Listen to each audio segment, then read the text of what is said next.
देख पा रहे हैं कि प्रशांत को स्नान कराने के लिए कितने लोग पूरा बिहार उमड़ चुका है। भीड़ का सैलाब है इस गंगा नदी के तट पर। जय बिहार। कमजोर व्यक्ति अकेला ना समझे। अगर व्यवस्था आपके खिलाफ, ये जो सरकारी काम काज में बाधा का कानून का इस्तेमाल करके लोगों का आवाज दबाया जा रहा है, उसके खिलाफ ये आवाज है।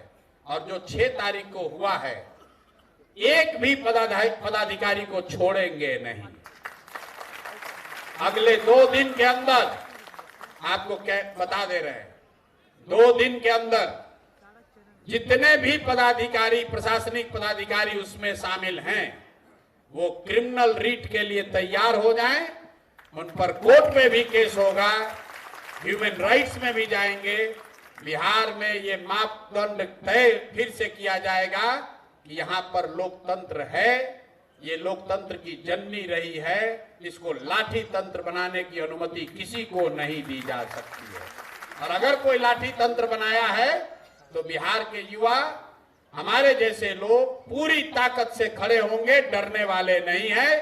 गांधी जी के मूर्ति के नीचे से हटाया तो गंगा जी के गोद में आकर बैठ गए। और ये जो गांधी जी की मूर्ति पीछे लगी हुई है, ये सरकार का चरित्र भी दिखाता है।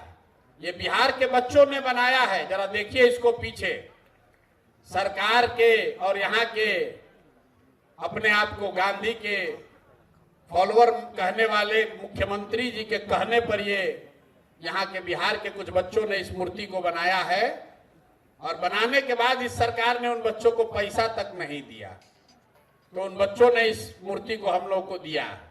कितना बड़ा अन्याय हुआ है वो देखिए। गांधी की मूर्ति बनाने वालों के साथ इस व्यवस्था ने इतना बड़ा अन्याय किया है, ताकि बिहार का कोई भी समाज का वर्ग, वो वर्ग जो अपने आप को दुखी फील कर रहा है, अकेला फील कर रहा है, वो यहाँ आए, अपनी आवाज रखे, इस विश्वास से रखे कि जब सुराज, प्रशांत किशोर और हम सब युवाओं की ताकत और आवाज आपके साथ है। आपको व्यवस्था से डरने की जरूरत नहीं है, व्यवस्था में गलती और जाति करने वालों से डरने की जरूरत नहीं है। इस आश्रम को शुरू करने के पीछे एक संकल्प ये है कि आने वाले 8 हफ्तों में बिहार से 1 लाख युवाओं को, इसको याद रखिए, 1 लाख युवाओं को इस आश्रम में लाकर सत्याग्रह की ताकत और उसके द्वारा बिहार के समाज की चेतना को पुनर्जीवित करने के लिए ऐसे 1 लाख छात्रों को, युवाओं को यहाँ से प्रशिक्षित करेंगे, ताकि वो जाएं और बिहार की समाज को जगाएं, उनको बताएं, समझाएं कि मेरे भाई, जातीय और धार्मिक उन्माद में पड़कर जब तक वोट देते रहोगे, तब तक इसी तरह की असंवेदनशील व्यवस्था को आपको झेलना पड़ेगा।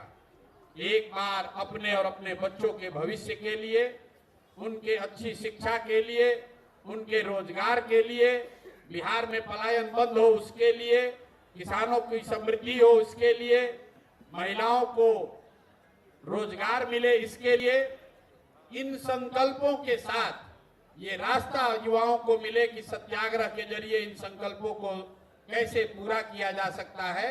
इसी उद्देश्य से अगले 8 हफ्ते कम से कम इस आश्रम में रहेंगे, परमानेंट रहेंगे, और यहीं से उन युवाओं के साथ मिलकर उनको प्रशिक्षित करके पूरे बिहार के समाज को जगाने, समझाने का प्रयास किया जाएगा।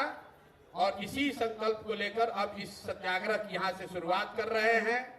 प्रशासन को, सरकार को कोई डरने की जरूरत नहीं है।